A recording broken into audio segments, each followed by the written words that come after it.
Opa, opa, senhoras e senhores, eu tô chegando. Gerentes, estagiários, empregados da operação, analistas, presidente, eu tô chegando, eu tô chegando. Bom dia! Que isso, gente? Pelo amor de Deus, que é isso, gente? Não. Que recepção mais xoxa é essa, minha gente? Vocês acham mesmo que eu acordei cedo, me emperetequei todo bonito assim para ser recebido dessa forma? Não, não, não, não. Hoje o evento é para você que está aí do outro lado, para você interagir, se entregar e se emocionar com a gente. Então faça o favor, tá? Vamos começar já? Eu vou fazer o seguinte, tá? Eu vou sair de cena, entrar novamente e quando eu pisar aqui, eu quero sentir aquele calor humano que eu mereço. Sabe? Pode ser uma mensagem aí no chat, pode ser um coraçãozinho, uma curtidinha, um joinha, pode ser um pix, pode ser um pix. Eu começaria meu dia bem feliz assim, viu? Pode ser. Então, ó, eu vou sair, vou voltar quando eu pisar aqui, aquele calor humano. Combinado? Então, bora lá. Finge uma espontaneidade, tá? Nada que aconteceu. Vamos lá. Senhoras e senhores, preparem seus corações. Agora sim, eu tô chegando, eu tô chegando. Bom dia! Eita, ó, até arrepiei. Senti a vibração daqui. Senti, senti. Ó, estamos começando aqui o nosso Falha Nossa. E hoje é um evento aqui para a gente poder pensar e repensar os nossos erros, as nossas falhas. E ó, no evento de hoje a gente vai poder.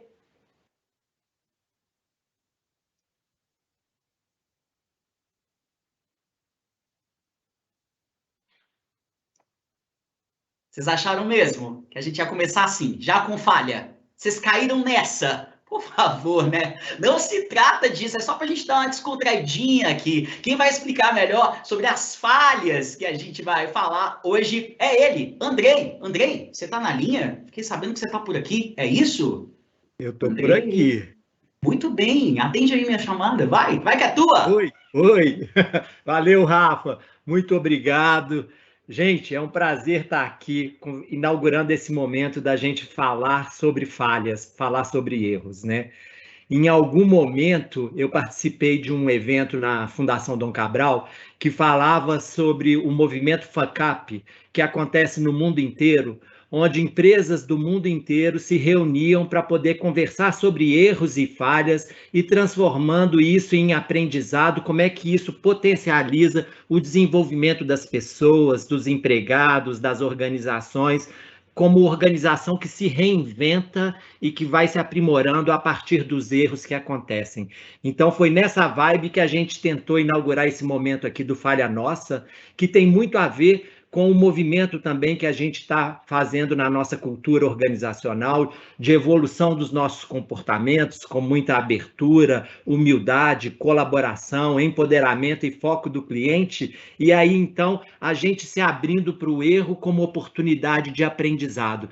A gente sabe que em unidades produtivas, né, a gente busca pelo zero erro e tem que ser dessa forma, porque quando a gente fala de erro em uma unidade produtiva, esse erro muitas vezes pode representar a perda de uma vida, e é isso que a gente quer evitar ao máximo, né? Mas em ambientes onde a gente trabalha com experimentação de novas ideias, novas soluções, por que não olhar para o erro como uma oportunidade de crescimento e de desenvolvimento, né? Então é por isso que a gente está inaugurando esse momento do Falha Nossa na nossa empresa. Esse é um primeiro evento de muitos que a gente pretende fazer. Então, para falar de falha, a gente tem que trazer um conceito que é o conceito do growth mindset. E aí eu vou querer traduzir agora essa expressão em inglês através de algumas imagens. E essa primeira aqui, nós temos aqui do lado esquerdo o fixed mindset, onde nós temos um cérebro trancado, vermelho, preso, e aqui do lado do growth mindset nós temos uma pessoa criando um solo fértil que está germinando no cérebro, e essa ideia que surge sendo uma ideia que tem valor, né? Vamos para a próxima imagem aí para a gente tentar traduzir. O fixed mindset, esse mindset fixo dentro de uma cápsula, a interrogação contida nessa cápsula, com cadeado fechado, e aqui do lado direito, a cápsula aberta, o cadeado aberto e gerando uma ideia, E aí a próxima imagem que a gente tem é esse Fixed Mindset com uma escada, né? Essa escada aqui, opa, isso aqui já é uma falha, gente. Quem percebeu a falha nossa aqui? O Fixed com Growth está invertido aí, não está não? O Growth Mindset, então, essa escada que surge a partir do cérebro e leva para a nuvem, e na nuvem você alcançar novos horizontes, e no Fixed Mindset, o cadeado, a escada só leva até o cérebro, mas não vai além, não alcança novos horizontes e está travado em si. Então, essas imagens, a gente pode avançar agora para entender, então, esse conceito. O que é esse mindset fixo, né? No mindset fixo, que a gente traz esse cadeado no cérebro, é quando a gente crê que inteligência e habilidade são natos, que elas não podem ser desenvolvidas. E a gente acha que se a gente não nasceu com aquilo, a gente vai ter que morrer com isso dessa forma. Uma outra crença, a pessoa tem dificuldade em ver as próprias limitações, né? E nós sabemos que a gente tem pontos que nós somos muito fortes e alguns pontos que nós não somos tão fortes assim. Essa é a nossa natureza humana e está tudo certo em a gente ser dessa forma. E quando a gente acolhe aquilo que a gente não é tão bom assim, a gente se relaciona com isso de uma forma positiva, a gente se abre para o desenvolvimento a partir dessa limitação.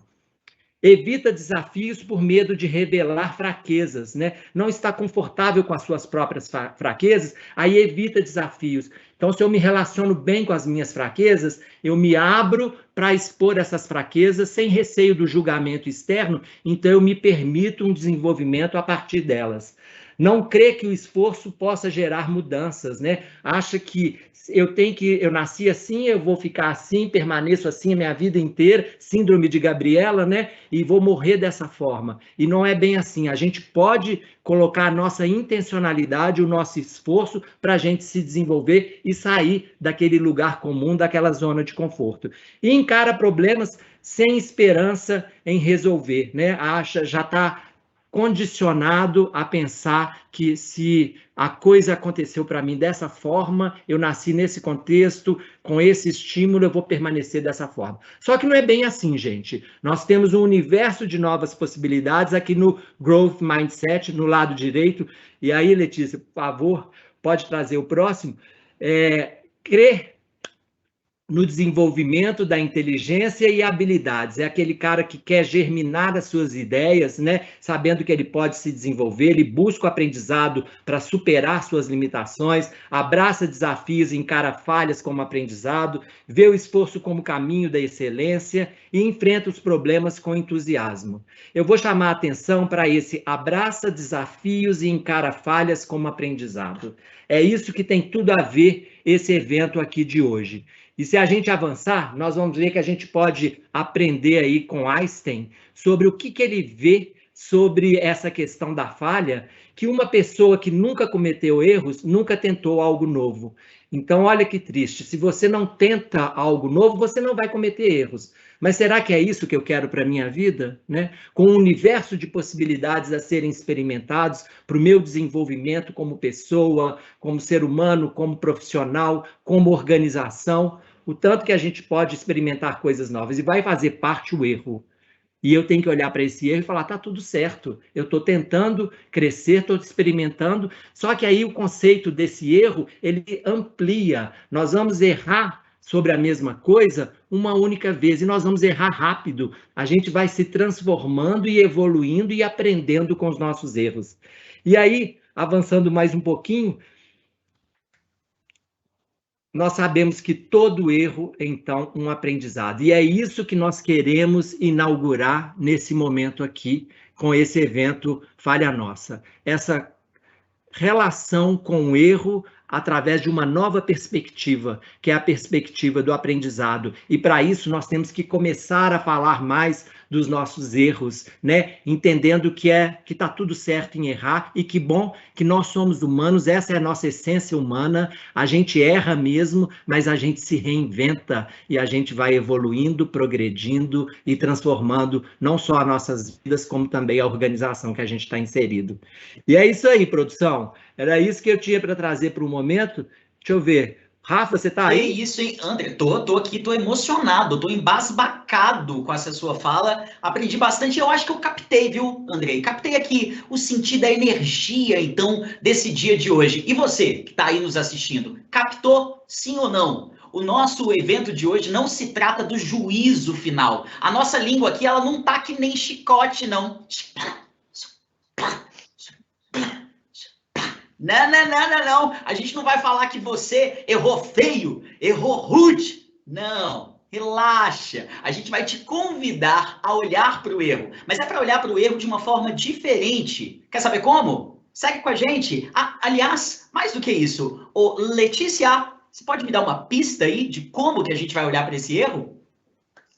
Oi, Rafael. Oi, André. Bom dia a todos. Poxa, que bacana, né? Participar desse momento, inaugurando aí o Falha Nossa aqui na ArcelorMittal, né? E como que nós vamos falar? Como que nós vamos falar, né? Do que o André comentou já, né, gente? É uma perspectiva de olhar para o erro, na perspectiva do aprendizado, né? Nada melhor do que falar disso na semana da aprendizagem da ArcelorMittal.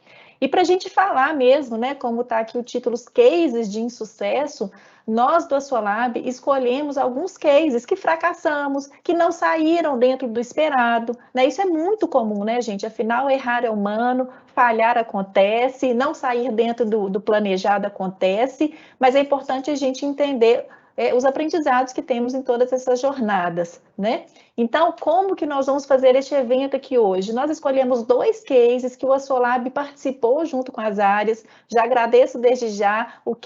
Um dos cases é da Aberta Saúde. Então, a Aberta topou estar aqui conosco com a gente nesse protagonismo aí de falar sobre as nossas falhas. E também temos um case lá de Piracicaba. Então, nós vamos trazer aqui uma abordagem desses 2 cases, contando para vocês o que foram esses projetos que o Assolab rodou junto com as áreas e contar para vocês o que não deu certo, até para a gente aprender com outros projetos que temos aí pela frente, né? Então, Rafael, essa é Gostei, a viu, perspectiva Letícia? de hoje. Gostei de saber, e bom saber que eu também não tô sozinho, né? Porque quando a gente fala em erro, a gente tem que falar em somar também acertos, né? E a gente vai somar muito juntos aqui hoje, eu tenho certeza. Então, vamos começar? Que apesar de não estar com a língua que nem chicote, eu tô ansioso, tá? Vamos então para o nosso primeiro case de insucesso. Você que tá do outro lado aí, olho vivo, hein? Vambora! Roda o case. Falha nossa!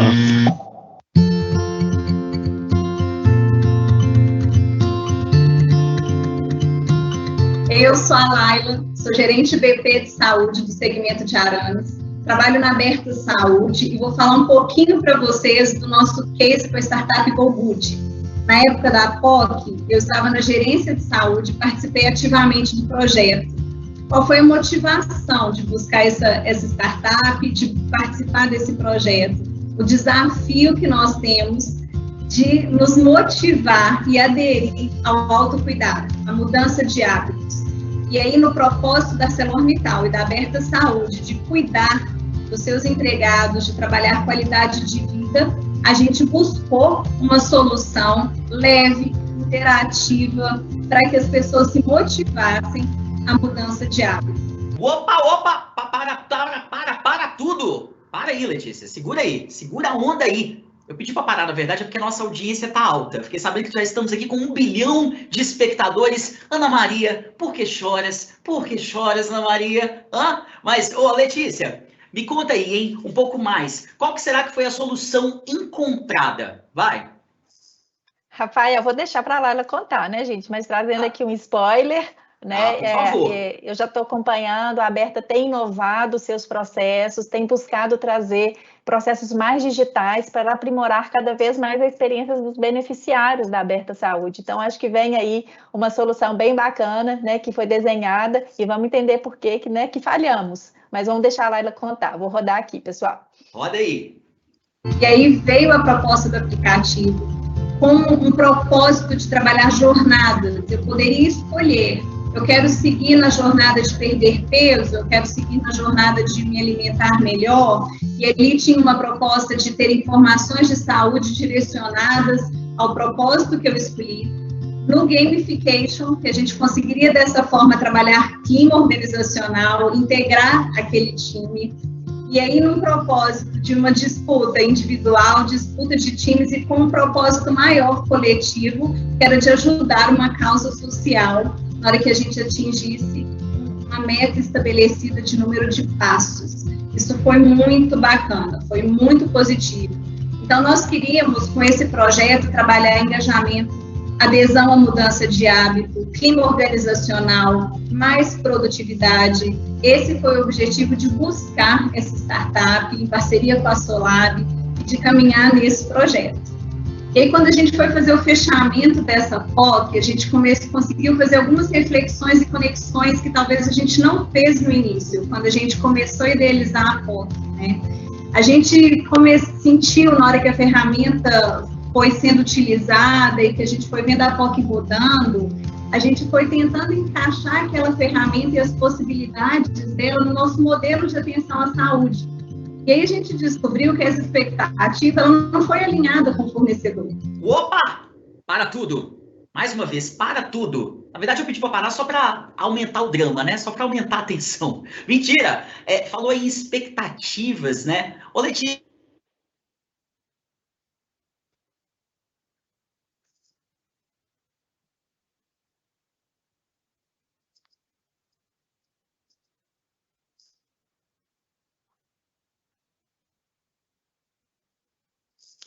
Oi, Rafael, vocês me ouvem? Acho que aqui teve uma falhinha mesmo.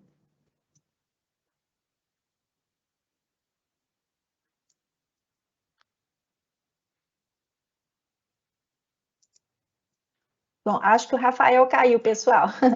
As quedas lá. Por aqui vocês me escutam para a gente comentar aí dessas expectativas? menina, não caí não, tô aqui, tô de pé, tô vivo. Que isso, gente, que susto, caí, mas tô em pé não, tô bem aqui. Tá tudo ok aí, tudo certo? Beleza, Rafael. Então acho que você levou o tombo, né? Você É que eu acha, caí, né? hein, Rafael? E olha que Aqui a gente caiu. volta fênix do tombo, viu? Ô, Letícia, eu tinha te perguntado anteriormente, antes dessa falha proposital. Vamos pensar que foi proposital. Mais uma falha no roteiro. Letícia, eu tinha te perguntado em relação às expectativas, né? Parece que quanto maior a expectativa, maior o tombo. Você tem alguma chave, algum segredo aí para a gente conseguir alinhar as expectativas à realidade? Rafael, acho que essas são as emoções que a gente vive aí no dia a dia, né, pessoal? Quando a gente falha, gera essa adrenalina aí mesmo, né? Mas olha só, isso é super importante que você está trazendo, né, Rafael? Esse alinhamento das expectativas previamente com todas as partes envolvidas, né? Então, quando a Laila fala, olha, né, a gente já está aqui nas barreiras encontradas, é muito importante a gente definir com clareza, né, quais são as nossas métricas de sucesso. Né? Então, isso desde o início do projeto, com todas as partes envolvidas, quais são as métricas que nós vamos avaliar para a gente medir se a solução deu certo. Né? Então, acho que isso é muito importante, essa já é uma mensagem aí que a gente traz desse case. Vou rodar aqui para a gente continuar aqui, que a Laila ainda vai contar. Vamos embora. Eles estavam trabalhando com a gente dentro de um pacote de uma POC, que eles tinham ali bem definidos. E aí a gente começou a ter impasses de personalização. Né? Nós queríamos personalizar aquela ferramenta para se adequar ao nosso modelo e aos nossos programas, e isso começou a ser um dos impedimentos. Né? Aí a gente começou a ter também dificuldade no atendimento das demandas. As nossas, de entregas de relatórios, a gente queria conseguir controlar, fazer análise, e aí a ferramenta não interagia com o nosso sistema, os dashboards não eram tão amigáveis para as nossas análises, os tempos de respostas dos usuários não estava sendo satisfatório, às vezes a forma de resposta também não era o jeitinho da Arcelor e tal. Opa, Letícia, peraí, eu ouvi direito, jeitinho da Arcelor e tal, jeitinho? Me explica que jeitinho é esse? Rafael, a gente tem que ter um cuidado com esse jeitinho nosso, com esse rigor, com essa exigência de tudo do nosso jeito. Eu acho que aqui eu queria trazer, né, para todo mundo que está nos ouvindo, os comportamentos da nova cultura. Né? Tem dois deles que eu acho que respondem bem esse jeitinho para a gente ter novos comportamentos. Né? Um é o da abertura, né, pessoal? A gente estar abertos mesmo a aprender com os outros, e o da humildade. Né? A gente sempre entender que sempre podemos aprender com os outros. Então, quando a gente fala nesse movimento da inovação, da cocriação, é muito importante, às vezes, a gente ter essa flexibilidade no nosso jeitinho né? Até não só nos processos de inovação, que a gente sempre pode aprender com o outro e somar. Né? Mesmo sendo diferentes, jeitos diferentes, somos complementares e isso é muito importante nos projetos de inovação. Seguir aqui com a Laila, pessoal. Pode responder. Então, a gente começou a ver esses impasses, né? Começamos a sentir a necessidade de ter ali na ferramenta uma evolução individual, né? A gente queria uma competição do empregado com ele mesmo, né? Tinha o propósito ali do grupo, a motivação da causa social, isso é super bacana, super importante, mas onde que eu conseguia ver o quanto eu evoluir? A gente não tinha essa possibilidade também na ferramenta. Então, a gente foi encontrando os impasses da ferramenta em caminhar junto com as nossas expectativas, com o que a gente tem de desenho, com o que a gente tem de programa preventivo, e acho que foi um aprendizado para a gente e para eles, porque eles trabalharam em outras grandes empresas, mas não em empresas de saúde. Então, a gente queria informações de saúde, a gente queria fazer links que eles ainda não tinham feito. Isso não foi alinhado previamente e a ferramenta não estava pronta para essa personalização. Então, eu entendo que esse foi um dos grandes gargalos no projeto.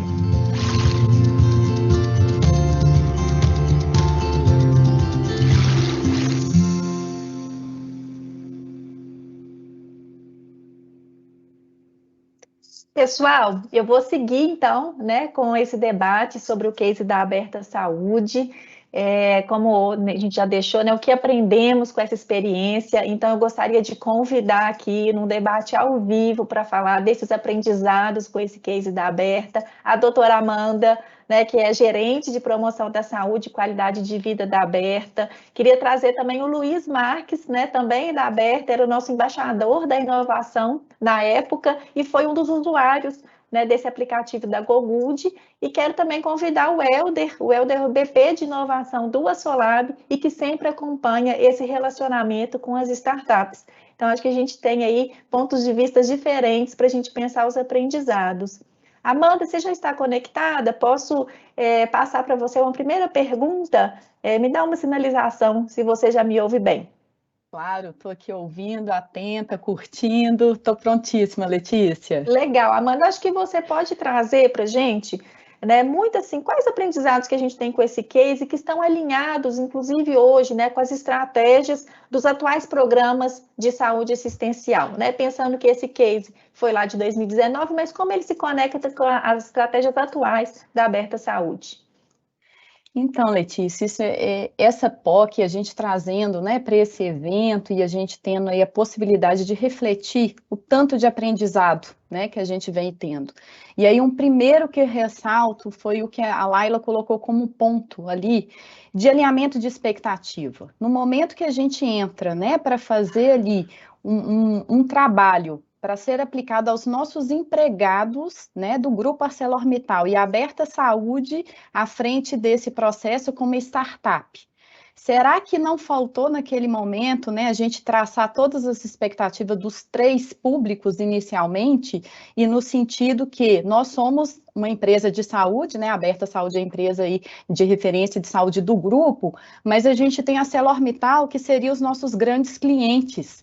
Então, os empregados estavam prontos para participar desse programa junto com a gente? Né? Será que a gente deveria ter começado fazendo né, uma enquete, uma pesquisa de qual que era a expectativa de todos? E aí, na hora que chega a startup, né, preparada para fazer a POC, também eles já tinham experiência de empresas que não eram da saúde. E a gente entra com o nosso jeitinho, né, da Aberta, da ArcelorMittal, de uma grande exigência de tudo que a gente faz com muita robustez. Né? Então, a gente tem essa oportunidade de trazer toda a nossa experiência, mas trazendo num alinhamento, né? E na hora que a gente fala de hábito de vida, de trazer de saúde, que nós temos que ser o protagonista da nossa saúde, não é tão simples assim. Quando a gente entra num propósito, né, de cuidar aí da saúde, e a gente, né, dentro do gamification, de uma causa social, todo mundo se empolga, todo mundo quer fazer, mas chega um momento que a novidade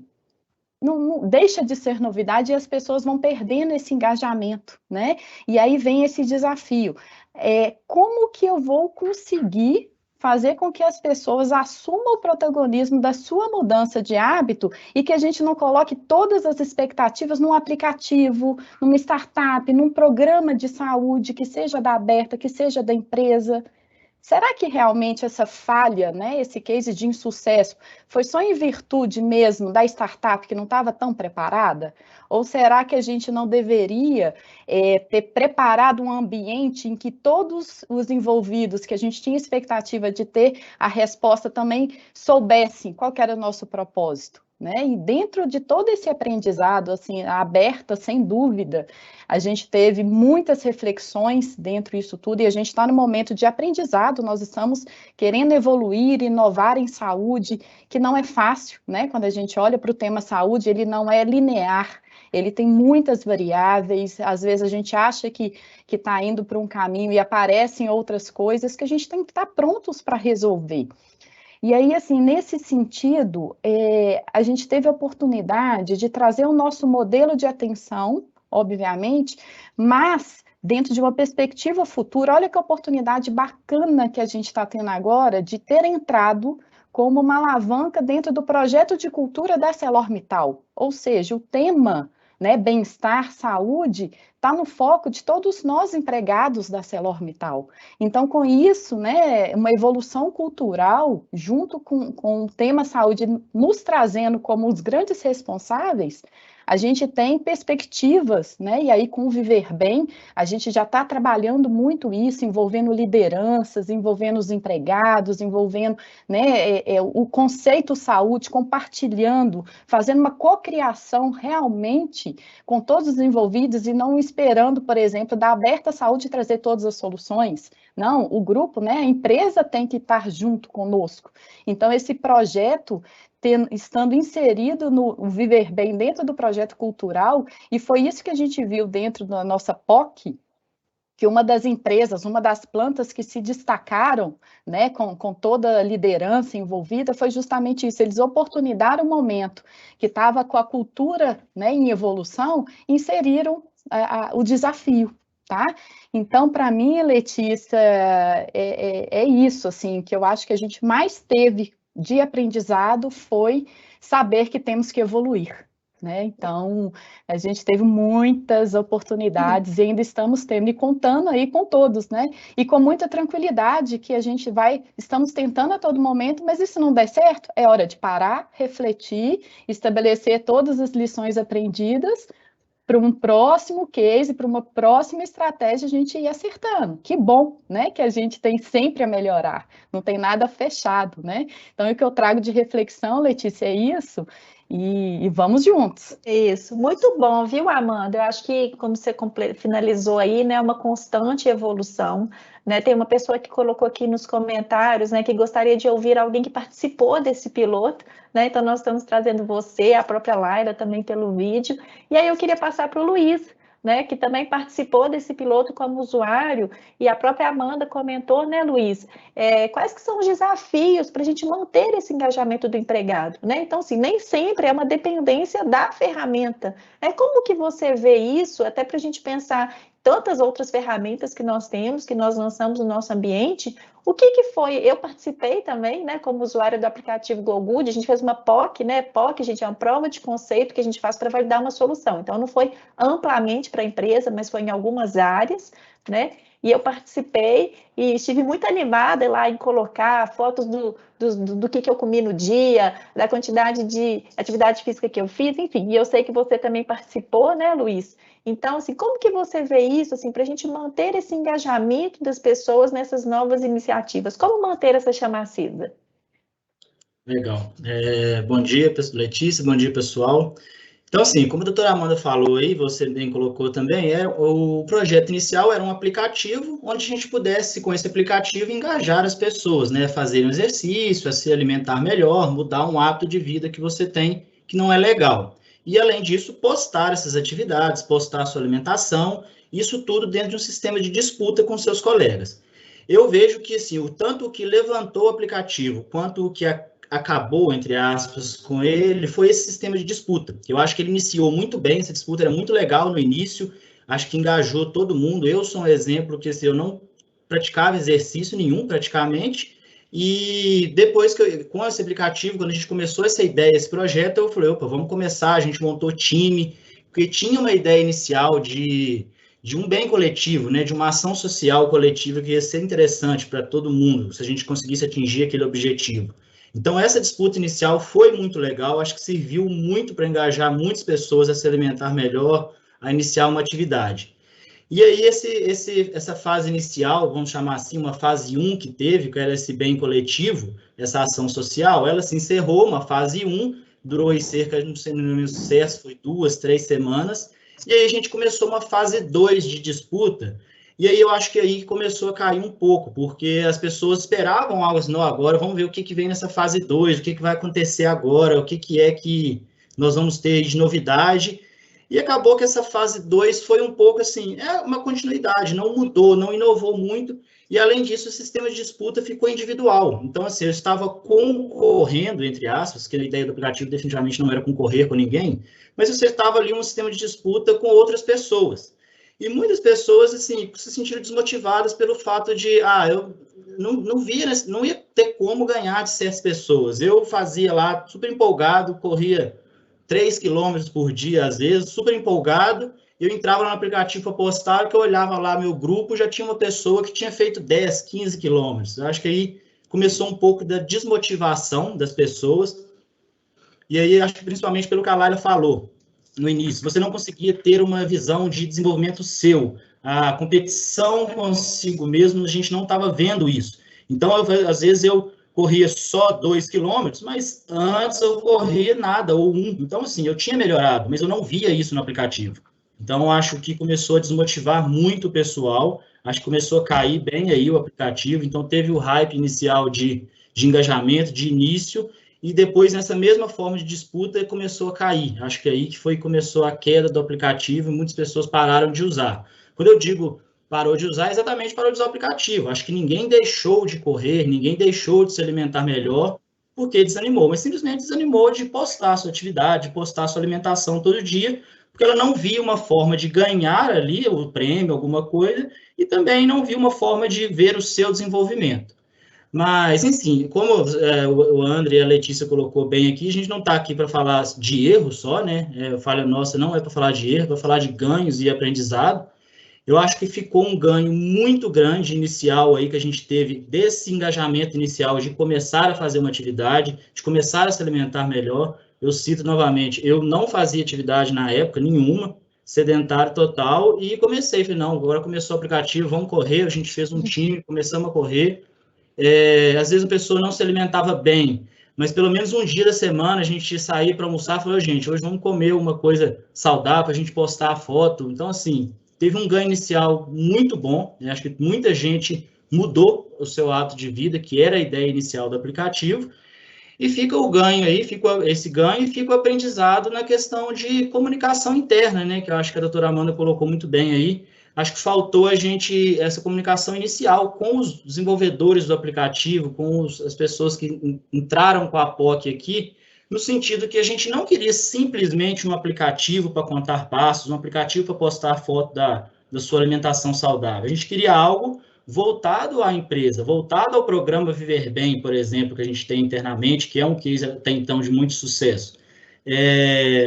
Por exemplo, às vezes uma pessoa era sedentária e continuou sedentária, mas ela começou a se alimentar melhor. Isso era um ganho, isso era uma coisa boa. É uma coisa que o programa, a gente entende isso, mas no aplicativo a gente não conseguia, a pessoa não conseguia perceber isso, essa evolução dela, que seja pequena, mas se saiu do 0 para 1 já está bom, já era um começo. No aplicativo a gente não via muito isso. Então, assim, eu considero que, finalizando assim, o aplicativo em si acabou, ele começou muito legal, depois começou a cair, não foi um sucesso no final, mas, enfim, o aplicativo em si acabou, mas o programa, o projeto, de forma alguma acabou, ele está aí até hoje, melhorando bastante a qualidade de vida de todas as pessoas do grupo, com certeza. Legal, Luiz, acho que você né, já amarrou aí vários aprendizados, e você trouxe no momento da sua fala a questão do novo, né, quando a gente foi para a fase 2. Então, a importância da gente estar inovando continuamente, né, pessoal? Às vezes não é só porque a gente lançou uma novidade, algo novo no início, e que não é importante a gente manter e sempre aí na melhoria contínua e buscando novas oportunidades, até já dentro da iniciativa. Agora, eu quero conectar com o Helder, né, muito porque a gente está falando do aplicativo, não atender as expectativas. Helder, como que é esses aprendizados que a gente já tem no relacionamento com várias startups? Né? Muitas vezes a gente entende a startup como fornecedor, e aí pode estar o engano. Né? Então, como que a gente pode entender, né, essa cocriação que a gente faz com a startup e não esperar algo pronto delas? Comenta para a gente, né, da sua vivência aí, que a gente já tem com vários projetos, com outras startups também no Assolab. Legal, Letícia. Bom dia, pessoal. Bom dia para todos. Trazendo essa visão, né, de gestão de projetos, assim, é super importante, né, a gente compreender que o relacionamento com empresas, com startups, com universidades, né, visando inovação aberta, ele é diferente do relacionamento cliente-fornecedor. A gente está tratando aqui de um relacionamento de cocriação, né, onde as duas partes elas precisam colaborar. A gente não adianta um lado estar só cobrando e o outro executando, né? Então, assim, a gente precisa encontrar um ponto de convergência para a gente conseguir caminhar junto, como se a gente estivesse realmente desenvolvendo um projeto em equipe mesmo, né? Na nossa própria equipe, nós vamos desenvolver um projeto, a gente precisa tratar essa startup como se fosse o nosso parceiro ali do dia a dia, né? Para a gente conseguir chegar no propósito final da cocriação. Então, dentro desses limites, né, tem alguns passos que a gente estabelece no nosso fluxo de projetos como um todo, que a gente foi, ao longo do desenvolvimento dos projetos, a gente foi errando, aprendendo, modificando. O nosso fluxo de projetos ele é praticamente um organismo vivo hoje dentro do Assolab, né? Ele está sempre se alterando, tanto o fluxo original de projetos, né, a gente tem um fluxo base ali, quanto as adaptações que a gente faz para cada projeto, porque os projetos têm suas especificidades, têm suas particularidades, e se tratando de inovação, cada projeto é uma coisa diferente. Então, dentro desse fluxo de projeto, né, de todas essas etapas que a gente trabalha, eu queria trazer aqui, Letícia, o destaque para 2 pontos. O primeiro é a validação da dor, pessoal. Foi muito bem colocado pela doutora Amanda, será que realmente os empregados gostariam de trabalhar alimentação, atividade física e estresse? Era o timing? As pessoas estavam preparadas, elas abraçaram o propósito. A gente precisa trabalhar com a dor, não trabalhar diretamente com a solução. É bom a gente buscar a solução a partir de uma dor que seja realmente validada ali do nosso dia a dia, né? Que as pessoas sintam aquilo na pele. Então, o real engajamento, né, ele está na dor que você sente no dia a dia. Se a solução ela resolve o problema que você sente aquela dor ali todos os dias, o engajamento ele vai acabar vindo naturalmente. Então, e um segundo ponto de destaque que eu queria trazer é o momento de planejamento do MVP. O momento de planejamento do MVP, sem dúvidas, é um dos mais importantes de toda a execução de projetos de inovação aberta. A gente não pode esquecer que ele é um piloto, ele não vai de zero à perfeição de uma vez só, ele é um movimento igual...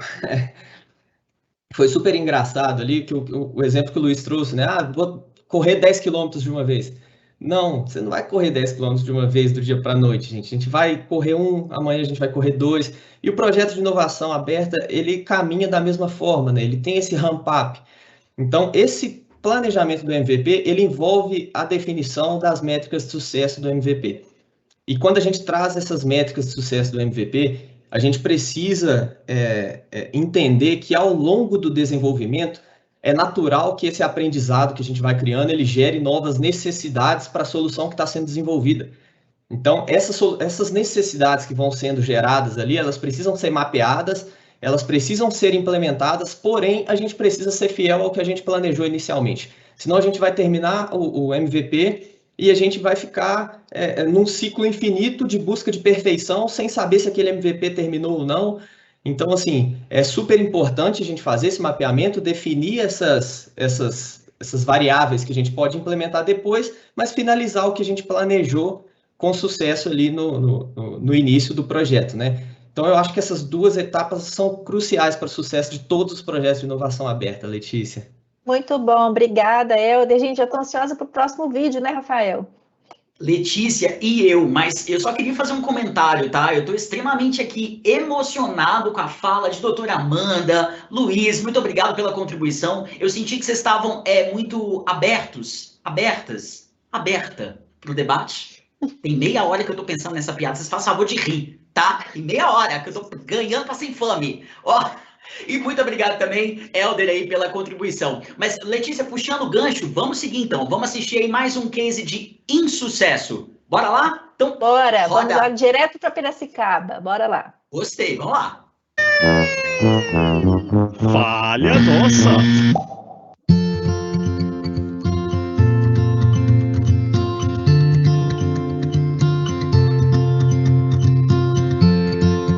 Pessoal, tudo bem? Eu sou o Pedro, eu sou engenheiro de processo aqui da usina de Piracicaba. Hoje eu estou aqui para falar com vocês do projeto de otimizador do custo de produção impactado pelo mix metálico, que é o projeto Requima. Quando o projeto foi iniciado, pessoal, a gente viu que tinha uma oportunidade muito grande da gente conseguir reduzir o custo sucata. A ideia... Opa! Para tudo! Isso, muito bem. Agora sim, eu ouvi oportunidade, né? Inclusive, gente, uma oportunidade que eu perdi logo lá no início. O Rafael Ventura, meu Instagram, minha chave Pix, tá? Não vou deixar passar, não. Mas, Letícia, falando em oportunidade, eu acho que essa galera aí tava bem atenta às oportunidades, né não?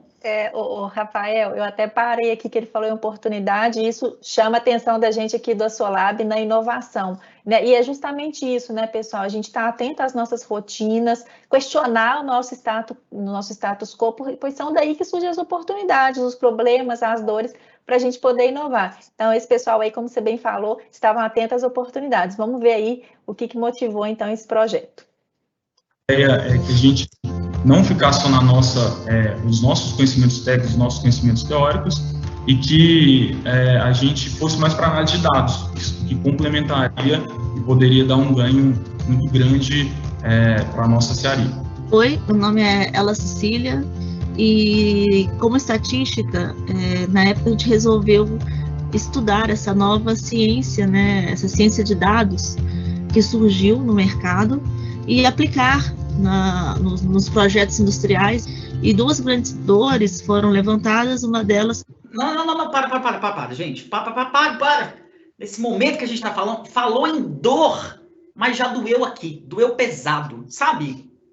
Rafael, é engraçado, porque a gente utiliza esse vocabulário da dor, né? Então, gente, realmente o que está incomodando, qual que é o problema, e muitas vezes as pessoas já pensam, né, na ideia, na solução. Opa, tem uma solução para isso aqui, mas no processo de inovação a gente sempre estrutura a partir de uma dor. A gente até brinca, né, no ecossistema de inovação, apaixone-se pela dor, não apaixone-se pela solução, porque pode não dar certo, né, essas provas de conceito, esse MVP que a gente faz. Então, muito importante, como o Helder até falou no debate, né, é validar a dor. Então, aqui vamos ver quais são as duas dores aí que a Ela Cecília vai contar pra gente. O problema do mix metálico, né? Como a usina mesmo destaca, o mix metálico é um dos principais custos, né, do nossos tarugos, né, das nossas usinas elétricas. Hoje em dia, nas usinas, né, nós temos os nossos especialistas, e eles que definem o mix junto com a equipe de metálicos. Então, a nossa ideia era encontrar, né, através dos dados que nós temos na usina, né, nós temos muitos dados lá, nos sensores, e encontrar de repente uma resposta que foge da teoria que é aplicado, né, que é a teoria que é aplicada pelos nossos especialistas na definição do mix. Então, a gente contratou a Requima, a gente chamou eles e foi com o Requima conhecer o Renato, conhecer a usina, conhecer o processo que está sendo mapeado. Não, peraí. Não, peraí, que eu tô um pouco confuso aqui, Letícia. Mais uma dúvida, tá? Pensa que eu sou um iniciante, um aprendiz, tô chegando aqui agora. Eu queria entender essa necessidade de tanta gente para uma coisa. Precisa tanta gente para um negócio só?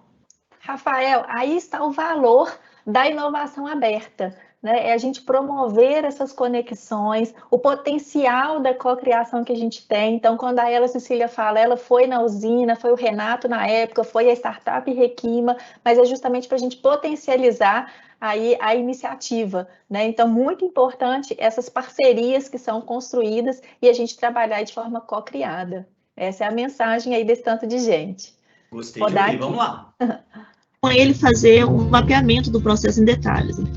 Quando a gente baixa dados de sensores, tem todo um esquema de limpeza, né? A arquitetura de dados faz uma limpeza dos dados, né? O que pode ser considerado válido e o que não é válido, né? Às vezes tem um problema de um sensor, toda a corrida ela acaba sendo descartada, porque você não consegue ter ela mapeada de ponta a ponta. Então, tem essa parte dos erros básicos do sensor. Aí começamos os problemas da expectativa e da realidade. A expectativa da maioria das pessoas em modelagem é você conseguir um modelo bom que represente 90% da sua realidade. A expectativa da usina, dos nossos diretores, é que tem que ser menor que 5%. Então, Letícia, só mais uma interrupçãozinha, tá? Prometo. A gente, né, manter essa tensão, manter esse nosso jogo aqui bem espontâneo. Vou te fazer uma pergunta aqui bem intelectualizada, tá? Eu acho que baixou aqui, chegou aqui. Eu quero saber, é o seguinte, aquela pergunta que não quer calar. Vocês se balizam, Letícia, pelos dados do mercado ou pela expectativa da liderança? É importante essa pergunta, hein? Rafael, super importante, né? Na verdade, tem que ser de forma complementar.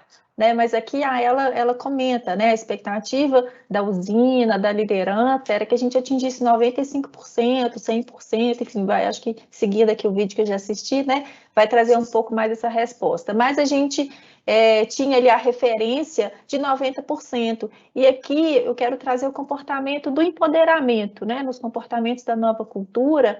A pessoa que está à frente, né, do processo, que está estudando, que acompanha de perto, é muito importante a gente empoderar essas pessoas para essas decisões, né? Então, eu acho que aqui talvez seria muito importante questionar a liderança. Olha, mas essa expectativa que vocês têm, olha só a realidade que a gente tem no mercado. Então, acho que aqui o comportamento do empoderamento seria muito importante, né, para fazer aí essa reflexão do mercado e da expectativa interna. Acho que isso Letícia, é uma mensagem.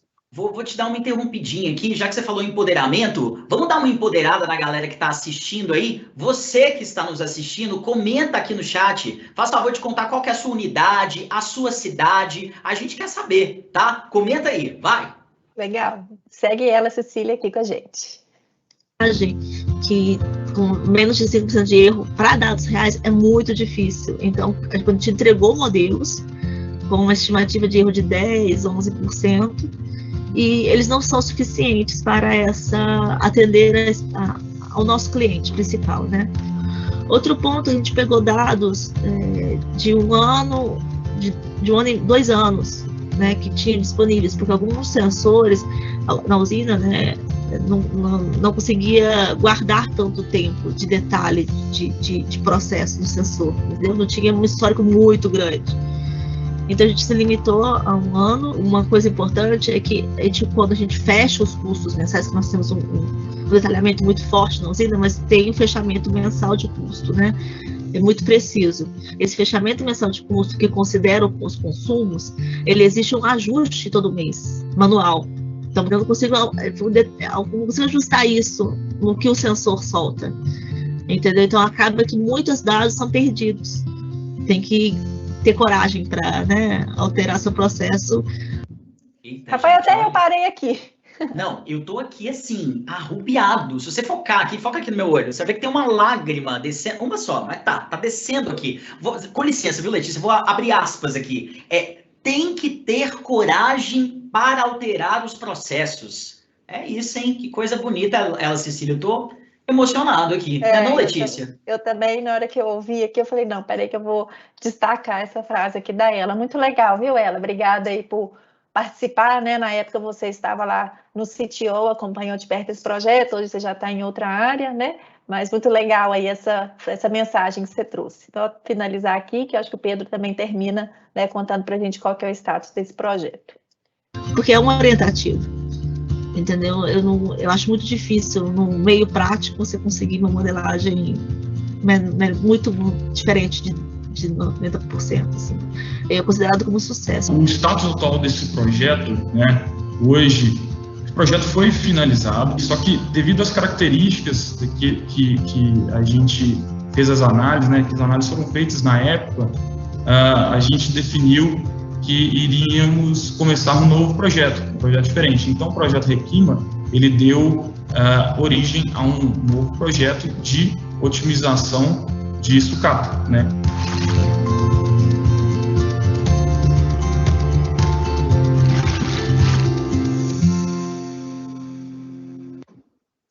Bom, o que aprendemos com essa experiência, né? Então, para a gente fazer aqui o debate, convido o Matheus da Almeida. Matheus hoje está como gerente de área de ciência de dados, que tem tudo a ver com esse caso aí, né, Matheus, de dados. Convido também o Marco Túlio, lá de Piracicaba, gerente da Ciaria, que tinha todas as expectativas, né, da usina na época com o projeto, e o Rodrigo Carazoli, né, que acompanha de perto aí todo esse trabalho, todos esses projetos, e no relacionamento, né, com as startups, né, nesse caso aqui com a startup da Requima.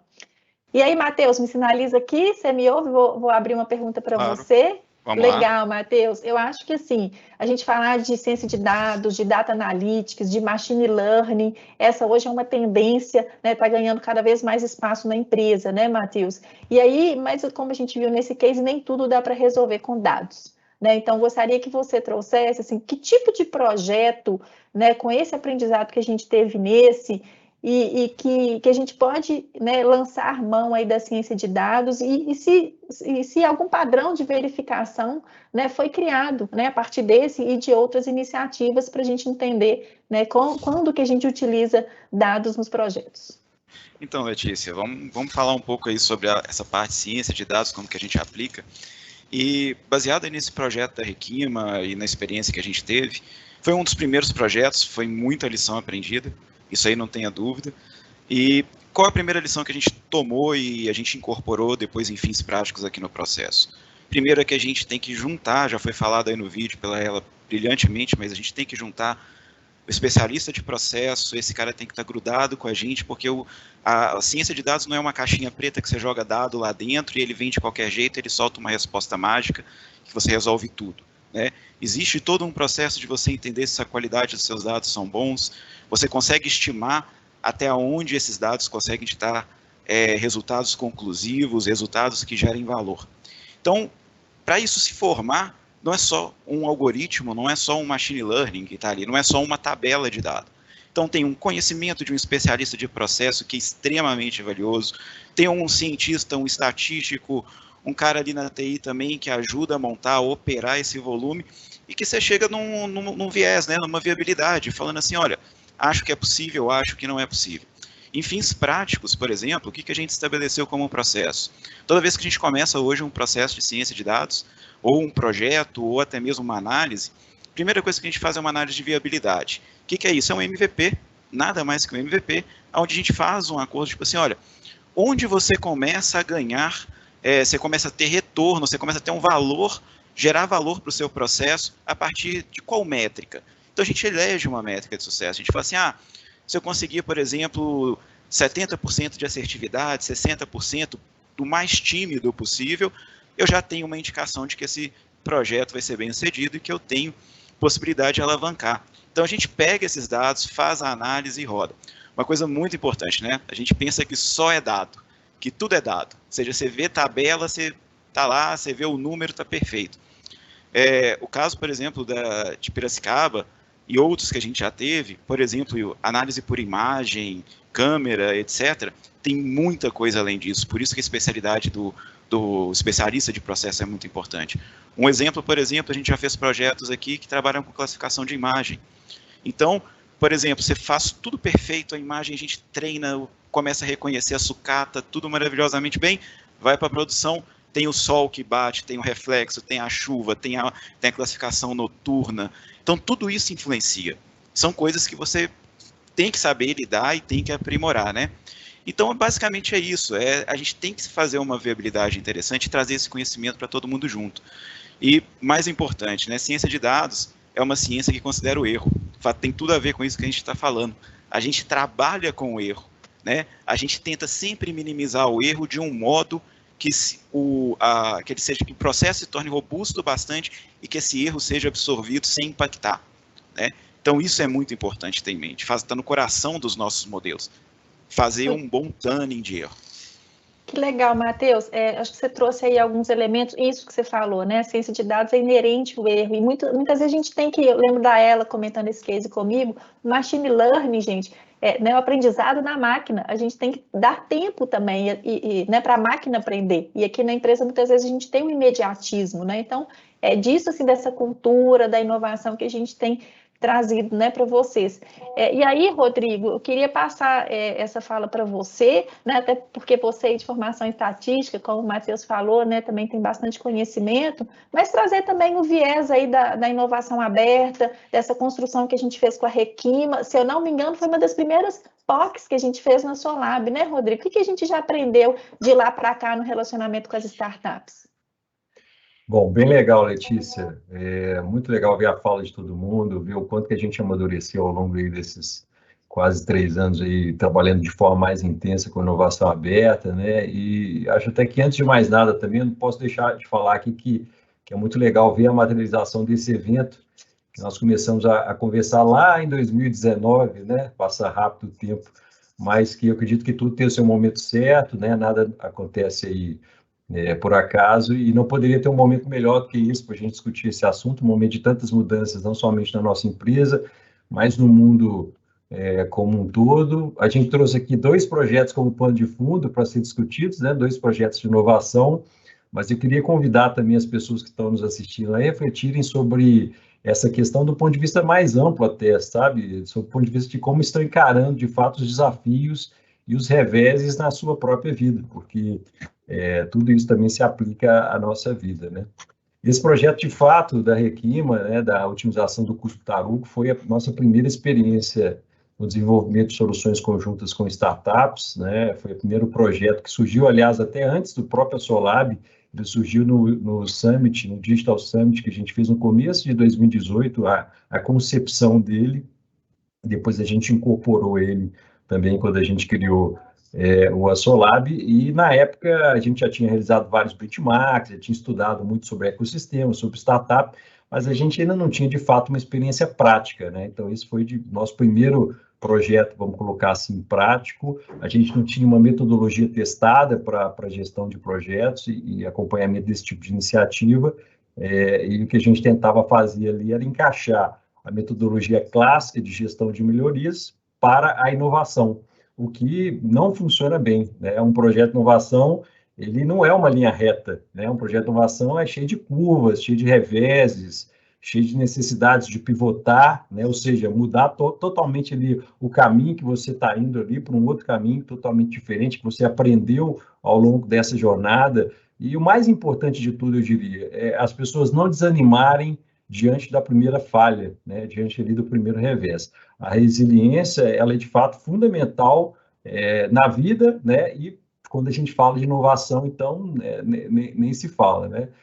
Outro aprendizado muito importante que o Helder já destacou muito bem é que a gente não pode confundir startup como um fornecedor padrão, fornecedor comum, né? Na verdade, a gente tem sempre que ter esse olhar como uma co-construção, como um co-desenvolvimento, né? E o interessante é que a startup envolvida nesse caso, a Requima, ela era muito experiente, ela tinha aí ótimos trabalhos anteriormente realizados, trabalhos com grandes empresas, instituições também, tanto que ela foi comprada pelo iFood, né? Há poucos anos ela foi comprada pelo iFood, ou seja, não era uma questão assim da escolha da startup, né? A startup não ser uma boa startup. Mas o interessante é que essa startup, assim como outras, isso é muito comum, ela não conhecia quase nada do nosso negócio em si, né? As startups, elas trazem sempre o novo, elas trazem essa possibilidade que nos fazem refletir sobre talvez premissas que nos travam ali e nos impedem de inovar no nosso dia a dia, mas nem sempre ou quase nunca elas são especialistas no nosso setor. E muitas vezes é até bom que elas não sejam mesmo, né? Porque isso nos traz aí mais liberdade de juntar esses 2 mundos de uma forma mais efetiva. Então, hoje a gente tem também um planejamento com uma elaboração de um business case adaptativo, o Helder falou também, flexível, a utilização de OKRs, né? Até vai ter uma fala aí sobre OKRs, que a gente também planejou, com uma formação de squads, que também é um conceito que a gente incorporou, bastante interessante, a realização de sprints, uma rede de embaixadores que ajuda demais, apoia muito o desenvolvimento dessas iniciativas, fortalece muito. É claro que isso não reduz o tamanho do desafio, que continua sendo grande, mas facilita e aumenta as chances de sucesso dos projetos. Outro ponto muito importante que nós aprendemos é a importância dessa realização de um onboarding, tanto da startup quanto da equipe da ArcelorMittal também, que vai estar envolvida no projeto, né? É preciso gerar ali um espírito de equipe, né? E não um espírito de competição. Não se trata aí de quem é melhor do que o outro, né? Mas sim de como juntos a gente pode colaborar e gerar esse resultado que no final do dia vai ser bom para todos. A riqueza está exatamente quando a gente junta o que a gente tem de melhor nos dois lados. O outro ponto é o conceito de MVP, que o Helder também já explicou. Esse conceito é fundamental quando se trata de inovação. E, por fim, mas não menos importante, eu gostaria também de falar que, assim, o erro, pessoal, ele é inerente a qualquer projeto de inovação. Só não vai errar quem, de fato, não arriscar e a pergunta, né, não fizer algo novo. E a pergunta que fica nesse caso é sempre essa, né? O que é pior? É a gente não inovar e correr o risco de ser engolido por uma inovação que alguém vai fazer, com certeza, né? Que não seja alguém vai fazer, em algum momento ela vai surgir, ou é a gente errar tentando inovar, tentando ali acertar, e mesmo que o projeto não dê certo, como esses dois que a gente está discutindo aqui hoje, aprender algo novo, novas possibilidades, ou até mesmo aprender o que não fazer, né? Quais caminhos não tentar para que alcance o resultado. Então, eu diria que, em resumo, esses são alguns dos aprendizados que a gente teve ao longo desse período aí, Letícia. Rodrigo, você trouxe aí vários atores, né, nesse processo, mas aí eu vou conectar com o Túlio agora, porque o Túlio era o gerente, ainda, né, o gerente da Cearia, e na época também estava com esse projeto. E aí, Túlio, queria que você trouxesse a visão da liderança, né? Como que a liderança pode acolher essas falhas, né, acolher algo que não deu certo, as limitações, as barreiras que acontecem, né? Então, promover esse acolhimento de forma, né, que não breque, né, a inovação dos empregados, né? Então, como que você vê esse papel aí da liderança nos projetos de inovação que não dão certo em alguns casos? Ok, Letícia, bom dia a todos. A liderança, né, nós temos que entender que a gente lida com gerações diferentes, né? Cada geração agrega o seu valor para o negócio. Então, a liderança ela tem que ter a mente disponível e os ouvidos atentos, né? Porque as oportunidades e as inovações acontecem a todo minuto, a cada segundo, né? O comprometimento é a gente trabalhar a melhoria contínua e não apontar as falhas, né?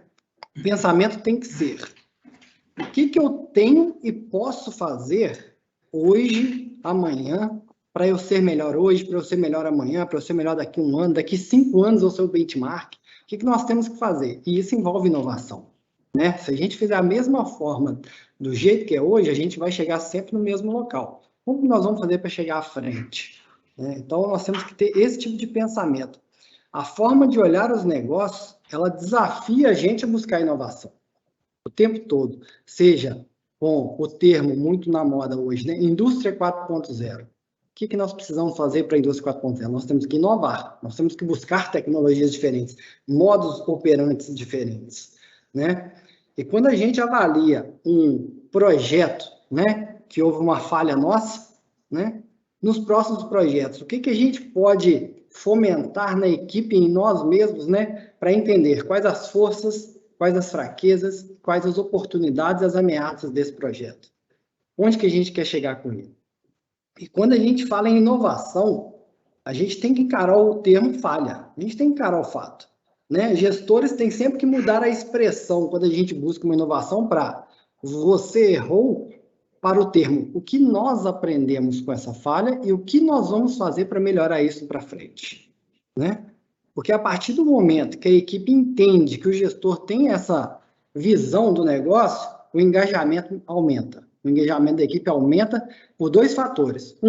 Como que o gestor motiva a equipe a desenvolver, e a crescer e a inovar, e como que o gestor está ao lado dessa equipe quando acontece uma falha, né? Porque o foco não é a falha, e sim o profissional superar essa falha e como é o desempenho dele após isso. O que ele entregou de resultado, como ele superou, como foram as entregas dele ao longo do ano, e não aquele ponto individual, né? A falha. A gente tem que olhar o todo é o que importa para a gestão.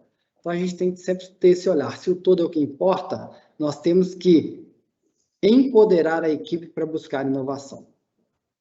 Ok? É isso. Muito Maravilha! bom.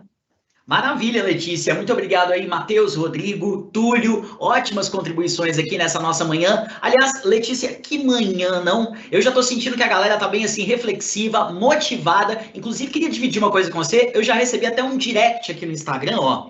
É sério, da Natália Fidelis, funcionária. Diz que tá amando o evento, amando a minha participação, que fique registrado, porque eu quero voltar na próxima, tá? Mas além disso, Letícia, eu recebi aqui outra coisa em primeira mão. Quero compartilhar com você. Tá aqui na apresentação? Tá aí na apresentação. Fiquei Vou sabendo rodar. que tá. Legal. Acho que o pessoal eu também já assisti assim, em primeira mão que você assistiu. Acho que você chegou em segunda mão. Vou rodar aqui que o pessoal já refletiu. Olha só, gente. Falha nossa. Meu principal erro no projeto? O que eu mais errei no projeto? Como usuário ou como alguém que estava no time do projeto? Nossa, surpresa mesmo, hein?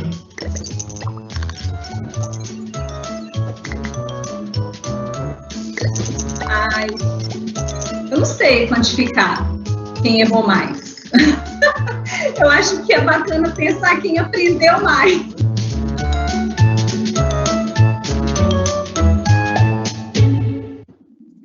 Rafael, eu vou terminar com essa fala da Laila, né? Eu acho perfeita. Em quem aprendeu mais, né, pessoal? Vamos agora naturalizar, né? A partir de agora estamos estimulando isso, né? Mas vamos naturalizar isso, vamos falar mais, aprender com as nossas experiências, né? A gente sabe que a experiência ela só é construída, né, quando aprendemos com os erros. Eu acho que eu gostaria de finalizar aí com essa inspiração e essas reflexões. Muito obrigada, né, a todos que participaram dos vídeos, do debate, do pessoal que está envolvido, a vocês que nos assistiram. Obrigada, Rafael, por dividir aqui esse palco aí tão animado. Adorei, viu, Rafael? Que maravilha, eu também adorei, Letícia, e fica aqui também, né, o meu bye, ou até logo que seja, né? Foi uma delícia estar aqui com vocês e a gente se vê no próximo Falha Nossa. Demorou? Bom restinho de semana da aprendizagem para vocês. Tchau!